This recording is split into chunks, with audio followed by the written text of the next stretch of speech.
everyone.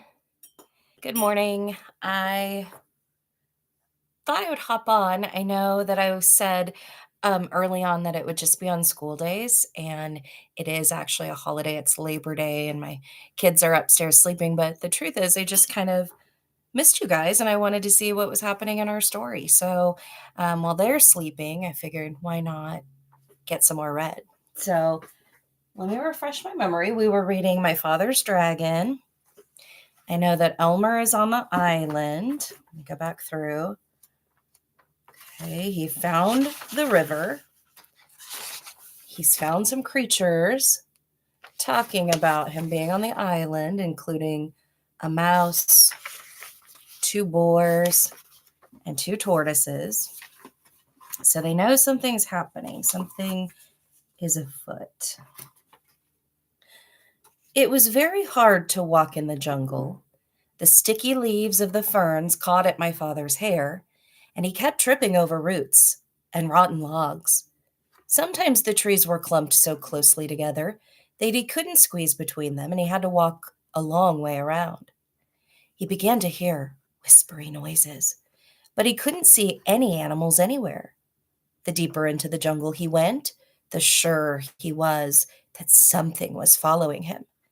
And then he thought he heard whispery noises on both sides of him, as well as behind. Oh, sorry, I'm rereading this, but that happens sometimes. He tried to run, but he tripped over more roots, and the noises only became nearer. Once or twice he thought he heard something laughing at him. At last he came into a clearing, and he ran right into the middle of it so he could see anything that might try to attack him. He was surprised when he looked and saw 14 green eyes coming out of the jungle all around the clearing. And when the green eyes turned into 7 tigers, oh, I'm sorry, and then the tigers walked all around him in a big circle, looking hungrier all the time. And then they sat down and began to talk. I suppose you thought we didn't know you were trespassing in our jungle. Then the next tiger spoke. I suppose you're going to say you didn't know it was our jungle. Did you know that not one explorer has ever left the island alive? The third tiger said. My father thought of the cat and knew this wasn't true. But of course, he had too much sense to say so. One doesn't contradict a hungry tiger. The tigers went on talking in turn. You're our first little boy, you know. I'm curious to know if you're especially tender. Maybe you think we have regular meal times, but we don't. We just eat whenever we're feeling hungry, said the fifth tiger. And we're very hungry right now. In fact, I can hardly wait, said the sixth.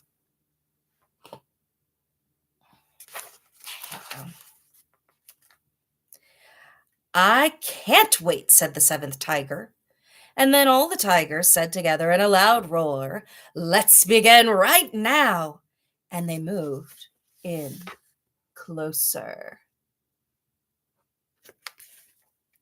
My father looked at those 7 hungry tigers, and then he had an idea. He quickly opened his knapsack and took out the chewing gum. The cat had told him that tigers were especially fond of chewing gum, which was very scarce on the island. So he threw them each a piece, but they only growled. As fond as we are of chewing gum, we're sure we'd like you even better. And they moved so close that he could feel them breathing on his face. But this is a very special chewing gum, said my father. If you keep chewing it long enough, it will turn green. And then if you plant it, it will start to grow more chewing gum. And the sooner you start chewing, the sooner you'll have more. The tiger said, Why, you don't say. Isn't that fine? And as each one wanted to be the first to plant the chewing gum, they all unwrapped their pieces and began chewing as hard as they could. Every once in a while, one tiger would look into another's mouth and say, no, it's not done yet. Until finally they were all so busy looking into each other's mouths to make sure that no one was getting ahead that they forgot about my father. Hmm, I don't know how well tigers like chewing gum. There are gum trees in the jungle, so you never know. Chapter 6. My Father Meets a Rhinoceros. My father soon found a trail leading away from the clearing. All sorts of animals might be using it too, but he decided to follow the trail no matter what he met because it might lead to the dragon. He kept a sharp lookout in front and behind and went on.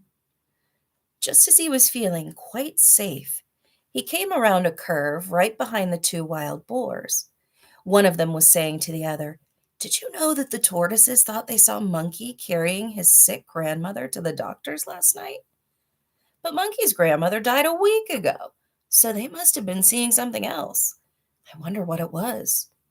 "I told you, there was an invasion afoot," said the other boar, "and I intend to find out what it is. I simply can't stand invasions." Me either," said a tiny little voice. I mean, me neither." And my father knew that the mouse was there too. "Well," said the first boar, you search the trail up this way to the dragon. I'll go back down the other way to the big clearing, and we'll send the mouse to watch the ocean rocks, in case the invasion should decide to go away before we find it." My father hid behind a mahogany tree, just in time, and the first boar walked right past him. My father waited for the other boar to get a head start on him, but he didn't wait very long because he knew that when the first boar saw the tigers chewing gum in the clearing, he'd be even more suspicious.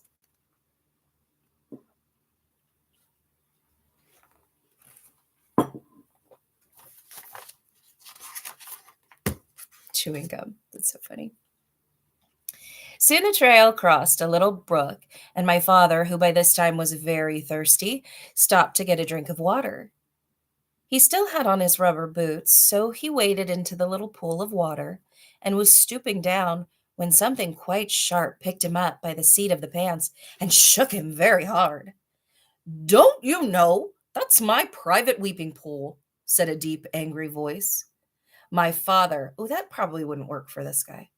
"Don't you know that's my private weeping pool?" said a deep, angry voice. My father couldn't see who was talking to him because he was hanging in the air right over the pool. But he said, "Oh, no, I'm so sorry. I didn't know that everybody had a private weeping pool." "Everybody doesn't," said the angry voice, "but I do, because I have such a big thing to weep about, and I drown everybody I find using my weeping pool." With that, the animal tossed my father up and down over the water.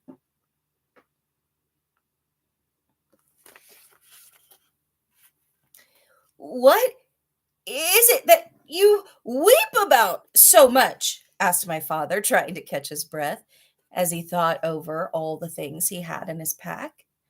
"Oh, I have many things to weep about, but the biggest thing is the color of my tusk." My father squirmed every which way, trying to see the tusk, but it was through the seat of his pants where he couldn't possibly see it. "When I was a young rhinoceros, my tusk was pearly white," said the animal. And then my father knew that he was hanging by the seat of his pants from a rhinoceros tusk. "But it has turned a nasty yellow gray in my old age, and I find it very ugly.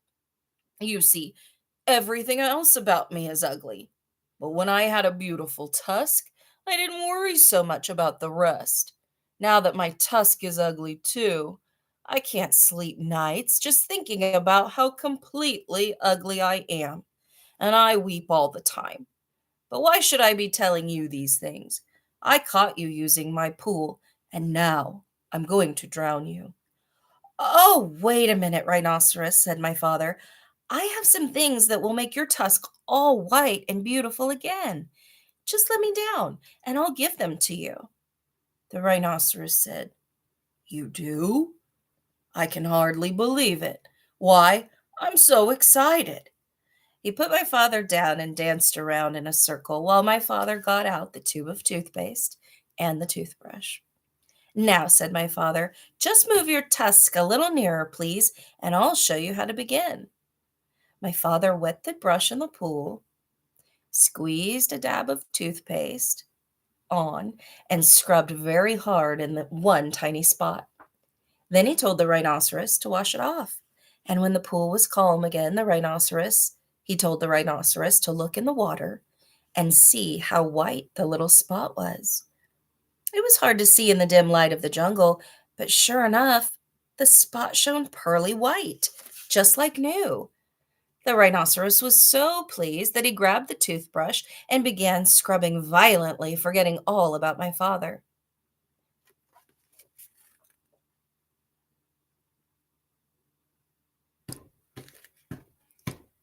Just then, my father heard footsteps, and he jumped behind the rhinoceros. It was the boar, coming back from the big clearing where the tigers were chewing gum. The boar looked at the rhinoceros and at the toothbrush and the tube of toothpaste. And then he scratched his ear on a tree. Tell me, rhinoceros, he said, where did you get that fine tube of toothpaste and that toothbrush? Too busy, said the rhinoceros, and he went on brushing as hard as he could.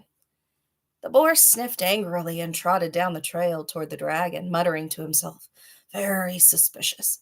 Tigers too busy chewing gum. Rhinoceros too busy brushing his tusk. He must get a hold of that invasion. Don't like it one bit. Not one bit. It's upsetting everybody terribly.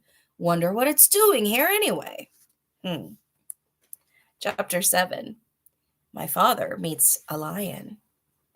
My father waved goodbye to the rhinoceros, who was much too busy to notice, got a drink farther down the brook, and waded back to the trail.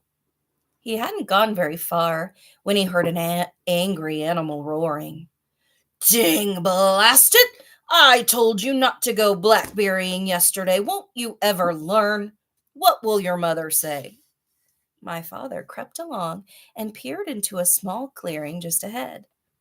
A lion was prancing about, clawing at his mane, which was all snarled full of blackberry twigs. The more he clawed, the worse it became, and the madder he grew, and the more he yelled at himself, because it was himself he was yelling at all the time. My father could see that the trail went on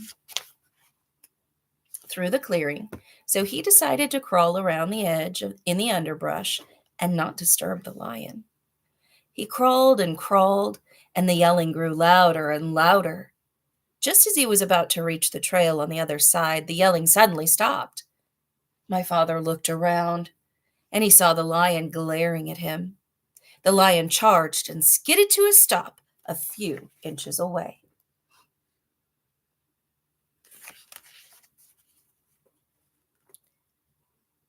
Who are you? The lion yelled at my father.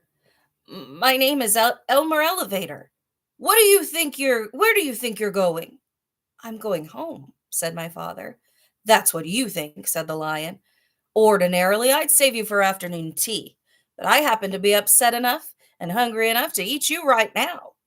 And he picked up my father in his front paws to feel how fat he was.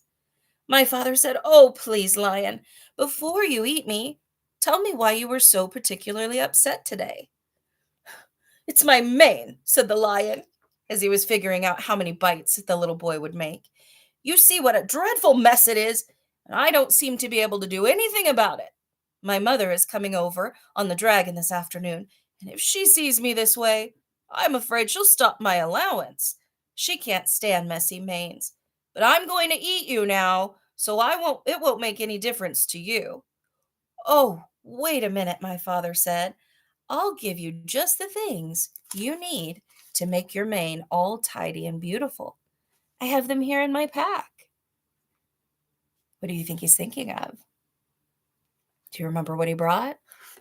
Let's see.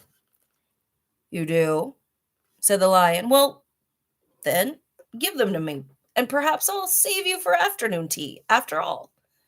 And he put my father down on the ground. My father opened the pack and took out the comb, and the brush, and the 7 hair ribbons of different colors.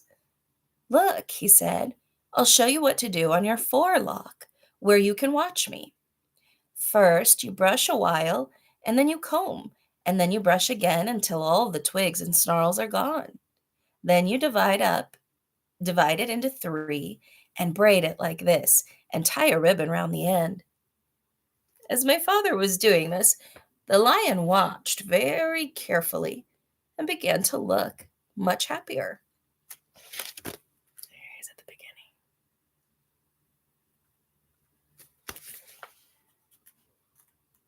When my father tied on the ribbon, he was all smiles. Oh, that's wonderful! Really wonderful, said the lion. Let me have the comb and brush and see if I can do it. So my father gave him the comb and brush, and the lion began busily grooming his mane. As a matter of fact, he was so busy that he didn't even know when my father had left. Let's look at this handsome, handsome lion. Oh, how wonderful. And good at braiding, too. I'm kind of surprised by that. Okay, let's see. This is a good part to stop. Chapter 8 is called, Uh-oh, My Father Meets a Gorilla. So thank you so much for joining me. I hope to see you again next time. I think we'll be close to finishing then, and then we'll be able to pick our next chapter book. So until next time.